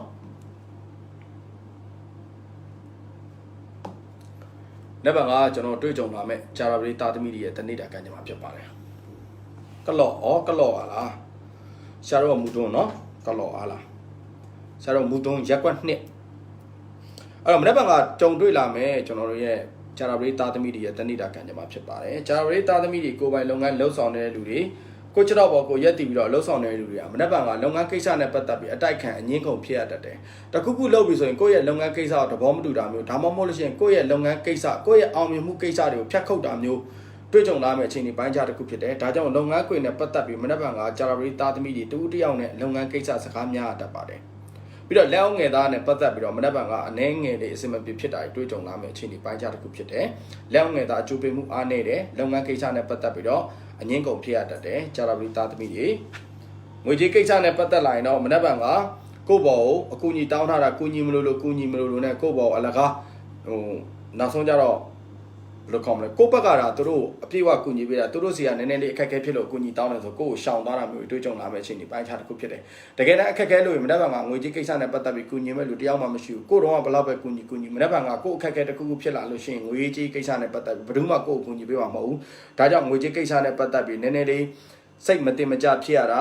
ငွေကြေးကိစ္စနဲ့ပတ်သက်ပြီးအခက်အခဲတစ်ခုပေါ်လာတဲ့ခါကျရင်စိတ်ဝမ်းနည်းရတာတွေးကြုံလာမယ့်အခြေအနေပိုင်းခြားတစ်ခုလည်းဖြစ်ပါတယ်ဒါပေမဲ့ကျမ်းမာရေးကိစ္စနဲ့ပတ်သက်လာရင်တော့ကျွန်တော်တို့တွေးသားနဲ့ပတ်သက်တဲ့ကျမ်းမာရေးပိုင်းနဲ့အားနည်းတတ်တယ်ဥပမာ main ကလေးဆိုလို့ရှိရင်လည်း main ကလေးပိုင်းနဲ့ဆိုင်ရာနဲ့ပတ်သက်တဲ့တွေးသားပိုင်းအားနေတာယောက်ျားလေးဆိုရင်လည်းယောက်ျားလေးပိုင်းနဲ့ပတ်သက်တဲ့တွေးသားပိုင်းနဲ့ပတ်သက်ပြီးအားနေတာတွေးကြုံလာမယ့်အခြေအနေပိုင်းခြားတစ်ခုဖြစ်တယ်ကျွန်တော်တို့ပါဇက်နာတာပါဇက်ကိုက်တာဒါမှမဟုတ် green ပိုင်းဆိုင်ရာနဲ့ပတ်သက်ပြီးတော့အားနေတာတွေဖြစ်ပေါ်တတ်တယ်เนาะတဖုံးနာတာတို့เนาะအန်ဆုံးပေါက်တာတို့ဒီလိုကိစ္စတွေနဲ့ပတ်သက်ပြီးတွေးကြုံလာနိုင်တယ်မနေ့ကကျွန်တော်ကြာတာပရိသားသမီးနဲ့ပတ်သက်ပြီးတော့ကျွန်တော်ဟောကန်ဖွင့်ပါပြီခင်ဗျာမနေ့ကဟုတ်မလေးရှားကြည့်နေတဲ့ဟိုကလည်းကျေးဇူးတင်ပါတယ်အခုစနေလာမယ်နော်ကိုချစ်ဦးရေစနေလာမယ်ဟောကန်ဖွင့်ပါပြီခင်ဗျာကိုဝေရန်ဟိုပြီးသွားပြီကျွန်တော်တနင်္ဂနွေအခုကြာတာပရိရောက်နေပြီနော်အခြေကိစ္စနဲ့ပတ်သက်ပြီးမနေ့ကကြာတာပရိသားသမီးတွေဟာအခြေကိစ္စနဲ့ပတ်သက်ပြီးတော့ငင်းခုန်စရာတွေတွေးကြုံလာမယ့်အခြေအနေပိုင်းခြားတစ်ခုဖြစ်ပါတယ်ငင်းခုန်စရာဒါမှမဟုတ်လို့ရှိရင်တယောက်နဲ့တယောက်စာရေးနောက်ရင်းနေစဉ်ကျွန်တော်တို့စကားများရန်ဖြစ်ရတာတွေးကြုံလာမယ့်အခြေအနေပိုင်းခြားတစ်ခုဖြစ်တယ်ကြည်စားတဲ့ရန်များတာငင်းရခုံရတာလက်ပံကချီကိစ္စနဲ့ပတ်သက်ပြီးတော့ပေါ်ပေါက်လာနိုင်တယ်လက်ပံကအိမ်တော်ရေးကိစ္စနဲ့ပတ်သက်ပြီးနောက်ကျောကိုဓာတ်နဲ့ထိုးတာလူယုံတက်လို့သိတယ်ဆိုတဲ့ကိန်းကနန်းတွေကျွန်တော်တို့တွေးကြုံလာမယ့်အခြေအနေပိုင်းခြားတစ်ခုဖြစ်ပါတယ်ဒါကြောင့်မနေ့ကအိမ်တော်တဲ့တွေဘုရုမှမယုံကြည်နဲ့နောက်ဆုံးအကုန်လုံးပြောမယ်ကိုယ့်ယောက်ျားလည်းမယုံကြည်နဲ့ကိုယ့်မိန်းမလည်းမယုံကြည်နဲ့မနေ့က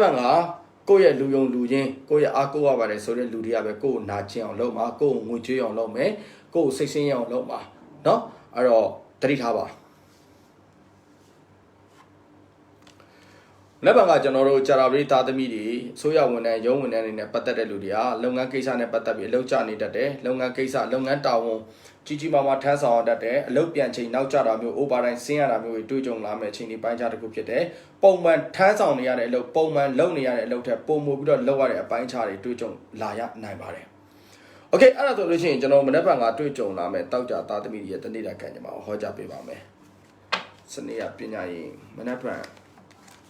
နေ့ပန်စောက်ကြည့်မယ်ဟုတ်ကဲ့ကျေးဇူးပါနေ့ပန်စောက်ကြည့်ပါဟုတ်ကဲ့တောက်ကြသားလာပါပြီတန်ထီကိုတန်ထီတောက်ကြသားလာပါပြီဒီတိုင်းစောက်ကြည့်ပေးတဲ့ကိုစော်လဲကျေးဇူးတင်ပါတယ်ဘန်ကောက်ကကြည့်နေတဲ့လူလဲကျေးဇူးတင်ပါတယ်ဟိုကရှမ်းစာရေးထားလားမသိမင်္ဂလာပါဟုတ်ကဲ့အောင်မိုးထေးပါကိုအောင်မိုးထေးလားဟာလားကျေးဇူးတင်ပါတယ်ကိုအောင်မိုးထေးတောက်ကြလေးလာပါပြီကျွန်တော်ဖုန်းနံပါတ်က393433960ဖုန်းကိုဆက်သွယ်လို့ရပါတယ်ကျွန်တော်ရဲ့ဟော့ကန်ကတော့ရန်ကုန်တိုင်းဒေသကြီးတမိုင်းမြို့နယ်ဝါဝင်းလန်အိမ်နံပါတ်43ပထမထပ်မှာဖွင့်ထားပါတယ်အနည်းဆက်ဆုံးပြောမယ်ဆိုလို့ရှိရင်ကျွန်တော်တို့ဒီတမိုင်းလန်းဆောင် city man နဲ့နီးပါတယ်ခင်ဗျဟုတ်ကဲ့ဟော့ကန်ဖွင့်ချိန်ကတော့မနက်9:00နာရီကနေ2:00နာရီဖြစ်ပါတယ်အင်္ဂါနေ့တရက်ကတော့ကျွန်တော်ဟော့ကန်ပိတ်ပါတယ်ဒီနေ့ပေါ့နော်လက်ပါကကျွန်တော်ကြုံတွေ့လာမယ်ကျွန်တော်ရဲ့တနေ့တာတောက်ကြသားသမီးတွေရဲ့ကံကြမ္မာဖြစ်ပါတယ်မနေ့ကတောက်ကြသားသမီးတွေကိုယ့်ရဲ့လုပ်ငန်းကိစ္စနဲ့ပတ်သက်ပြီးကြိုတင်ပြင်ဆင်ထားတဲ့ကိစ္စတွေပျက်စီးသွားတတ်ပါတယ်ကိုယ့်ဘက်ကယုံကြည်စွာနဲ့လုပ်တဲ့ကိစ္စတွေအရှုံးပေါ်တာတွေတွေ့ကြုံလာမယ့်အခြေအနေပိုင်းခြားတစ်ခုဖြစ်ပါတယ်ဘာမှမဟုတ်တဲ့ကိစ္စတစ်ခုကြောင့်ကိုယ့်ရဲ့စိတ်ကူးတွေကိုယ့်ရဲ့လှုပ်ဆောင်ချက်တွေနောက်ဆုတ်ပေးရတာမျိုးဒါမှမဟုတ်လို့ရှိရင်ကိုယ့်ရဲ့လုပ်ငန်းကိစ္စနဲ့ပတ်သက်ပြီးအဆင်မပြေဖြစ်တာမျိုးတွေတွေ့ကြုံလာမယ့်အခြေအနေပိုင်းခြားတစ်ခုဖြစ်တယ်တောက်ကြသားသမီးတွေမနေ့ကကိုပိုင်အလုံးနဲ့လှုပ်ဆောင်နေတဲ့လူတွေလုပ်ငန်းကိစ္စနဲ့ပတ်သက်ပြီးတော့ကျွန်တော်တို့ကိုယ့်ရဲ့ supplier တွေကနေစဉ်ကျွန်တော်ပစ္စည်းမရတာတွေကိုပုံမှန်ဝယ်နေတဲ့ကုန်ပစ္စည်းကုန်ကျန်းပစ္စည်းတွေเนาะရရှိမှုအားနည်းတယ်ဥပမာပေါ့စားတောက်ဆိုင်ဖွင့်နေဆိုရင်ဝက်သားဝယ်ရင်ကိုလိုချင်တဲ့ဝက်သားမရတာမျိုးပေါ့เนาะတခြားလုပ်ငန်းလုပ်မယ်ဆိုရင်လည်းကိုယ့်ရဲ့ကုန်ကျန်းပစ္စည်းဝယ်ယူဖို့အတွက်ခက်ခဲရတတ်ပါတယ်เนาะဥပမာငါးဝယ်မယ်ဆိုရင်ကိုလိုချင်တဲ့ငါးမရှိတာမျိုးတွေဖြစ်တတ်တယ်ပေါ့เนาะကျွန်တော်ပြောချင်တဲ့အဓိပ္ပာယ်ဥပမာပေးတာเนาะကိုယ့်ရဲ့လုပ်ငန်းကိစ္စမှာသုံးစွဲနေတဲ့ကုန်ပစ္စည်းဝယ်ဖို့အတွက်ခက်ခဲတတ်တယ်လို့ပြောချင်တာမနေ့ကငွေကြေးကိစ္စနဲ့ပတ်သက်ပြီးတော့တောက်ချသားသမီးတွေငွေအဝင်အထွက်မမျှတတဲ့အခြေအနေပိုင်းခြားတစ်ခုဖြစ်ပါတယ်ငွေဝင်တာထက်ပို့ပြီးတော့ကုန်ဆုံးနေတာမျိုးပို့ပြီးတော့ထွက်တာမျိုးတွေ့ကြုံလာမယ့်အခြေအနေပိုင်းခြားတစ်ခုလည်းဖြစ်တယ်ဖုန်းလှမ်းခေါ်တာလားမခေါ်ပါနဲ့လားကျွန်တော်ဒီမှာ live လွှင့်နေတာဟယ်လိုဟုတ်ကဲ့ပြောပ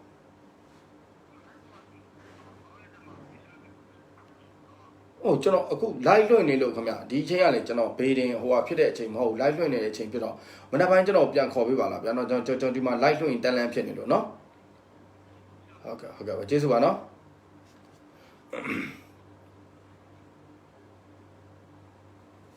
အဲ့တော့မနက်ပိုင်းကကျွန်တော်တွေ့ကြုံလာမယ်တောက်ကြသားသမီးတွေရဲ့ကျွန်တော်ရဲ့ကျမကြီးကိစ္စနဲ့ပတ်သက်ပြီးတောက်ကြသားသမီးတွေကခေါင်းထိုးခေါင်းကိုက်ဖြစ်တတ်ပါတယ်။ကျန်တဲ့ကိစ္စတွေနဲ့ပတ်သက်ပြီးအားကောင်းပါတယ်။ခေါင်းထိုးခေါင်းကိုက်တာတွေဥကောင်းနဲ့ပတ်သက်ပြီးကိုက်ခဲမှုတွေတွေ့ကြုံလာမယ့်အခြေအနေပိုင်းခြားတစ်ခုလည်းဖြစ်ပါတယ်။ဒါကြောင့်မလို့ကျွန်တော်တို့မနေ့ကကြုံတွေ့လာမယ့်တောက်ကြသားသမီးတွေအခြေကိစ္စနဲ့ပတ်သက်ပြီးတော့ဟောကြားပေးချင်ပါတယ်။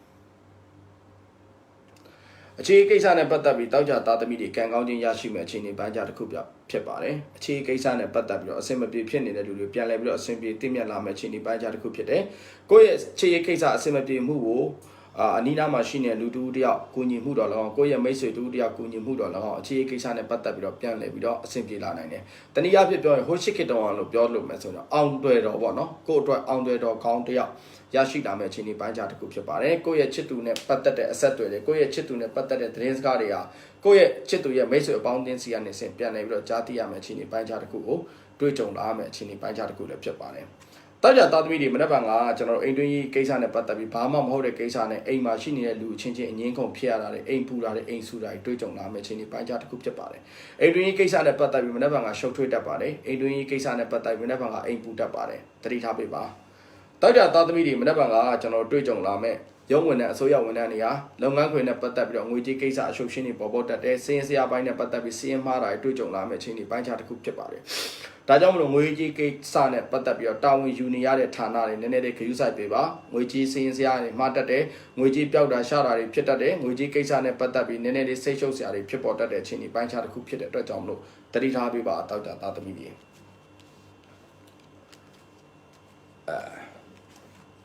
ဲနောက်ဆုံးကြံရှိတဲ့ကျွန်တော်စနေသားသမီးတွေဆက်ဟောမယ်နော်မဟောခင်မှာကျွန်တော်တို့တခုပြောချင်တာကျွန်တော်တို့အခု live လွှင့်တာလေအမှန်တမ်းပြောရင် TV ကြည့်နေလို့ပဲကျွန်တော်တို့ AMA TV4 ဖွင့်လိုက်တဲ့အခါမှာ AMA TV4 ကလာနေတဲ့ဇလန်မကြိုက်လို့ရှိရင်ကျွန်တော်တို့ခြား channel တစ်ခုကိုပြောင်းကြည့်လို့ရတယ်ပေါ့နော်တခြားရုပ်တိုင်လိုင်းတစ်ခုကိုပြောင်းကြည့်လို့ရတယ်အဲ့တော့ AMA TV4 လာနေတဲ့ line ကိုကိုယ်အနေနဲ့မကြိုက်ဘူးဆိုလို့ရှိရင်အဲ့ TV ကိုပိတ်ပစ်လိုက်လို့ရတယ်နော် ဘဒူကမှကိုကိုကြည်ပါလို့မပြောဘူးရုပ်ရှင်ကြည့်တဲ့အခါဗီဒီယိုကြည့်တဲ့အခါကျရင်အိမ်မှာ line တွေအများကြီးရှိတယ် Sky နဲ့တက်ထားတဲ့လူဆိုအများကြီးပဲเนาะအဲ့တော့ကိုရီးယားကားကြိုက်တဲ့လူတွေကကိုရီးယားကား line ကိုကြည့်เนาะစစ်ကားကြိုက်တဲ့လူတွေကစစ်ကား line ကိုပြောင်းကြည့်ဒါမှမဟုတ်ဘာမှမကြည့်ချင်ဘူးဆိုလို့ရှိရင်လည်းကို TV ကိုပိတ်ကိုယ့်အကိုစာအုပ်ဖတ်ချင်လည်းဖတ် Facebook သုံးချင်လည်းသုံးဘဒူမှအပြစ်မပြောဘူးเนาะကျွန်တော်တို့ live လွှင့်တာဆိုတော့လေဒီတိုင်းပါပဲเนาะရုပ်ရှင်ထုတ်လွှင့်နေတဲ့အတိုင်းပဲကျွန်တော် live လွှင့်နေတဲ့ line ကိုမကြိုက်ဘူးဆိုရင်တခြားဆရာ line သွားကြည့်ပြီးတော့ကျွန်တော်ဗီဒီယို line ကိုမကြိုက်ဘူးဖျားတရား line ကြည့်ချင်တယ်ဆိုရင် Facebook ပေါ်မှာဖျားတရား line နဲ့ပတ်သက်ပြီးသွားကြည့်လို့ရပါတယ်เนาะဒါကျွန်တော်စိတ်ဆိုးလို့ပြောတာမဟုတ်ပါဘူးနားလည်အောင်ကျွန်တော်ပြောပြပေးတာပါเนาะအဲ့တော့ Sky နဲ့ကြည့်တယ်လို့ပဲပေါ့ဒီ live ကိုမကြိုက်ရင်တခြား live သွားကြည့်ဒီဟာကိုမကြိုက်ရင်တခြားနေရာသွားကြည့်လို့ရတယ်เนาะဘာမှကျွန်တော်တို့ကတယောက်နဲ့တယောက်ဟိုဟာဖြစ်เสียမလို့ Okay မနေ့ကတွေ့ကြုံလာမယ်ကျွန်တော်စနေသားသမီးတွေရဲ့တနေ့တာကန်ကြမှာဟောကြားပေးချင်ပါတယ်เนาะမနေ့ကကျွန်တော်တို့ကြုံတွေ့လာမယ်ကျွန်တော်တို့စနေသားသမီးတွေရဲ့တနေ့တာကန်ကြမှာဖြစ်ပါတယ်စနေသားသမီးတွေမနေ့ကလုပ်ငန်းကိစ္စနဲ့ပတ်သက်ပြီးလှုပ်ဆောင်တဲ့အခါမှာအမတန်အားနည်းနေတာတွေ့ကြုံရမယ်ချင်းဒီပိုင်းခြားတစ်ခုဖြစ်ပါတယ်လုပ်ငန်းကိစ္စနဲ့ပတ်သက်ပြီးတော့ကျွန်တော်ထိခိုက်နစ်နာစရာတွေလုပ်ငန်းကိစ္စနဲ့ပတ်သက်ပြီးတော့အစင်မပြေမှုတွေအရန်ဖြစ်ပေါ်နေတတ်တယ်ဒါကြောင့်မို့စနေသားသမီးတွေလှုပ်တဲ့အခါမှာကျွန်တော်အနေနဲ့ပြောချင်တာအထူးဂရုစိုက်ပါလုပ်ငန်းကိစ္စနဲ့ပတ်သက်ပြီးငွေကြီးဆုံးရှုံးတာတွေလည်းဖြစ်ပေါ်လာနိုင်တယ်ကိုယ့်ရဲ့လုပ်ငန်းကိစ္စနဲ့ပတ်သက်ပြီးသူများကိုတော့တိုင်ပင်တာမပြုတ်တော့ပါနဲ့ဒါမှမဟုတ်လေကိုယ်လုပ်ငန်းကိစ္စမှာဆက်သူ share နဲ့ပတ်သက်ပြီးခေါ်တာမျိုးလည်းမပြုတ်တော့ပါနဲ့မနက်ဖြန်ကဆက်သူ share လည်းအကျိုးမပေးပါဘူးဒါကြောင့်မလို့စနေသားသမီးတွေမနက်ဖြန်ကကိုယ်ပိုင်လုပ်ငန်းလှုပ်ဆောင်နေတဲ့လူတွေလုပ်ငန်းကိစ္စနဲ့ပတ်သက်ပြီးတူတူဘဝနေထိုင်တာအကောင်းဆုံးဖြစ်ပါလိမ့်မယ်မနက်ဖြန်ကစနေသားသမီးတွေငွေကြေးကိစ္စနဲ့ပတ်သက်ပြီးတော့ကိုယုံကြည်ရတဲ့လူတွေကကိုယ်လိမ့်တာညာတာတွေ့ကြုံလာမယ့်အချိန်တွေပိုင်းခြားတစ်ခုဖြစ်ပါတယ်ငွေကြေးကိစ္စနဲ့ပတ်သက်ပြီးတော့ကျွန်တော်တို့တစ်ခုခုပူပင်တော့ကရောက်ရတဲ့တွေ့ကြုံလာမယ့်အချိန်တွေပိုင်းခြားတစ်ခုဖြစ်ပါတယ်ကိုယုံကြည်ပြီးငွေထုတ်ပေးလိုက်တဲ့လူကကိုယ်မဟုတ်မမှန်တစ်ခုခုလုပ်တတ်တယ်ပြီးတော့ကိုယုံကြည်ပြီးအားကိုးပြီးလုပ်တဲ့လူကကိုယ်ဥပမာပါကွာဟို1000ကျမဲ့ပစ္စည်းတစ်ခုကို1200လို့ကိုယ်ဈေးတင်တာမျိုးပေါ့နော်ကိုကတော့ယုံကြည်တယ်ဆိုပြီးတော့သူ့ကိုအကုန်ပုံအားလိုက်တာပဲဒါပေမဲ့ तू ကမတိမတာလဲကိုယ့်ဘောကနေကြိတ်သွားတယ်တဘောလားမသိကြဘူးတကယ်တမ်းကျရင်1000ပဲကုန်အောင်ပါဒါပေမဲ့သူနဲ့အပ်လိုက်ကမှ1200ကုန်သွားတာမျိုးတွေဖြစ်ပေါ်တတ်တယ်ဒါကြောင့်မလို့ငွေကြေးကိစ္စနဲ့ပတ်သက်ပြီးယုံကြည်တဲ့လူတွေကပဲကိုယ်အလုံးနဲ့ပြုတ်လုပ်တတ်တယ်သတိထားပေးပါနောက်ပိုင်းကကျမ်းမာရေးကိစ္စနဲ့ပတ်သက်ပြီးစိတ်အလိုမကျမှုများနေတဲ့အချိန်ဒီပိုင်းခြားတစ်ခုဖြစ်တယ်စိတ်ဒေါသတွေဒေါသထွက်နေမယ်စိတ်ဆက်နေမယ်ပတ်ဝန်းကျင်နဲ့ပတ်သက်ပြီးစကားပြောတဲ့အခါမှာစိတ်တိတ်မရှိဘူးပေါ့နော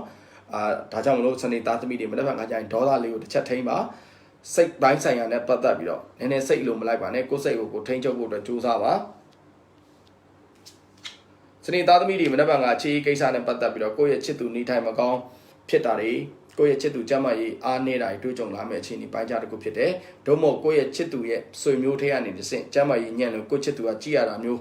เนาะဒါမှမဟုတ်ဥမာပေါ့ကိုယ့်ချစ်သူရဲ့ဆွေမျိုးထဲကတဲတယောက်ဆေးရုံရောက်လို့သူကဆေးရုံသွားဆောက်ပေးလို့ကိုယ့်ကိုအချိန်မပေးနိုင်တာမျိုးဖြစ်တတ်တယ်ပေါ့နော်။ကျမ်းမာရေးကိစ္စတစ်ခုခုကြောင့်ကိုယ့်ရဲ့အခြေရေးကိစ္စမှာနည်းနည်းလေးကိုယ့်ချစ်သူကကိုယ့်ပေါ်ကိုအချိန်မပေးနိုင်တာတွေကိုယ့်ပေါ်နားလည်မှုမရှိနိုင်တာတွေတွေ့ကြုံလာတတ်တယ်။နောက်တစ်ခါကျွန်တော်စနေသားသမီးတွေမနေ့ကတွေ့ကြုံလာမယ့်စနေသားသမီးတွေရဲ့အိမ်တော်ရေးဖြစ်ပါတယ်အိမ်တော်ရေးကိစ္စမှာစနေသားသမီးတွေကမနေ့ကကျွန်တော်တို့မိခင်နဲ့စကားများရန်ဖြစ်ရတာတွေမိခင်နဲ့အငင်းခုန်ဖြစ်ရတာတွေမိခင်နဲ့အလုပ်ကိစ္စတိုင်ပင်တဲ့အခါမှာအဆင်မပြေတာတွေတွေ့ကြုံလာမယ့်အခြေအနေပိုင်းခြားတစ်ခုဖြစ်ပါတယ်ဒါကြောင့်မလို့မနေ့ကမိခင်နဲ့ကိုယ်နဲ့ကြားထဲမှာသားစာသားမတည့်မှုအငင်းခုန်ဖြစ်မှုတွေတွေ့ကြုံလာမယ့်အခြေအနေပိုင်းခြားတစ်ခုလည်းဖြစ်ပါတယ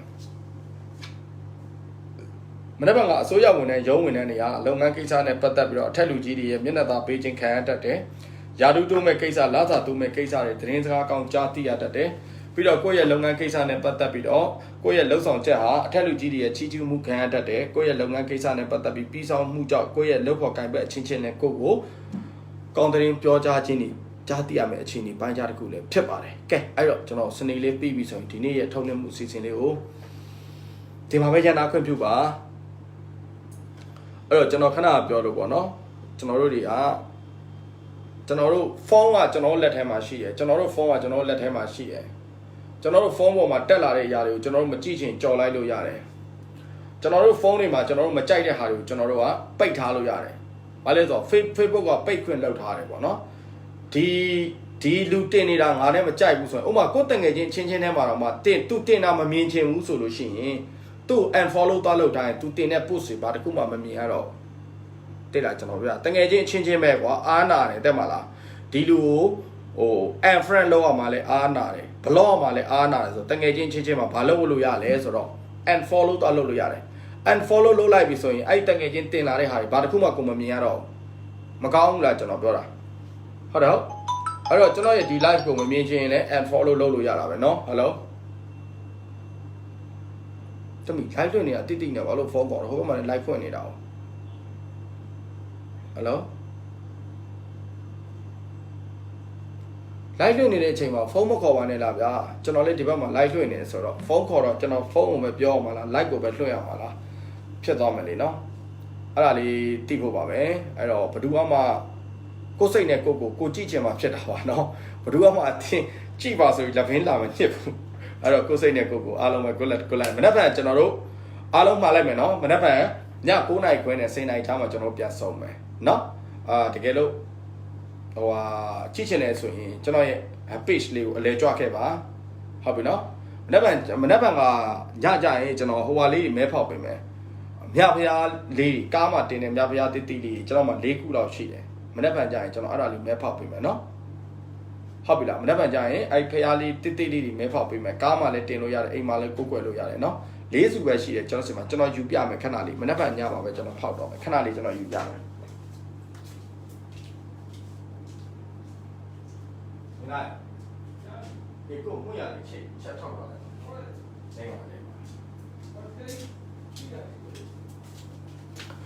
ဒီဖျားလေးလေကျွန်တော်မှာအားလုံးပေါင်းတိတ်တိတ်လေးတွေပါပဲเนาะအိမ်မှာလည်းဘာပဲဖြစ်ပေါ့ဗျာကျွန်တော်လည်း၄ခုကျွန်တော်အိမ်မှာကိုးကွက်ထားတဲ့ဒီလိုဖျားလေးတွေ၄စုကျွန်တော်မနေ့ဖက်ညောင်းမဲဖောက်ပေးမယ်ဘာဖြစ်ဗျာဖျားမဲပေါက်တယ်ဆိုတော့ကိုယ့်အတွက်ကံကောင်းခြင်းတစ်ခုပဲပေါ့เนาะနေ့ဖက်ညောင်းကိုကျွန်တော်9:00နာရီခွဲပြန်ဆောင်ကြမယ်အကုန်လုံးကျွန်တော်ရဲ့မိသားစုဝင်တွေကျွန်တော်ရဲ့မိတ်ဆွေတွေကျွန်တော်ချစ်ခင်တဲ့လူတွေအကုန်လုံးပေါ့เนาะအဲ့ဒီဖျားလေးတွေမနေ့ဖက်ညကြရင်ကျွန်တော်ဘေးတွေမဟောခင်မှာမဲဖောက်ပေးမယ်၄စုရှိတယ်မုံလို့နှုတ်ဆက်ပါမငေရအောင်ပါကျွန်တော်ဒီဘုရားလေးတွေမဲ့ဖောက်ပေးမယ်နော်မနေ့ကကျွန်တော်ပြန်ဆောင်မယ်9:00နာရီခွဲကြရင်တိတ်လေးပါနော်ဘာဖြစ်ဗျာဘုရားမဲ့ပေါက်တယ်ဆိုတော့ဗုဒ္ဓဘာသာဆိုတော့ဟိုဟာဖြစ်တာပေါ့နော်ကံကောင်းမှုရရှိတယ်လို့မျိုးဖြစ်တာပေါ့ကျွန်တော်ကလည်းအဲ့လိုမျိုးကုသိုလ်ရတာပေါ့ဗျာပေးသူ YouTube 2ယောက်ဟုတ်တယ်မစေတနာနဲ့တရားနဲ့ပေါင်းပြီးပီတိဖြစ်တော့တဲ့ခါကျတော့အဲ့ပီတိပေါ်မှာကျွန်တော်ကုသိုလ်တစ်ခုဖြစ်တာပေါ့နော်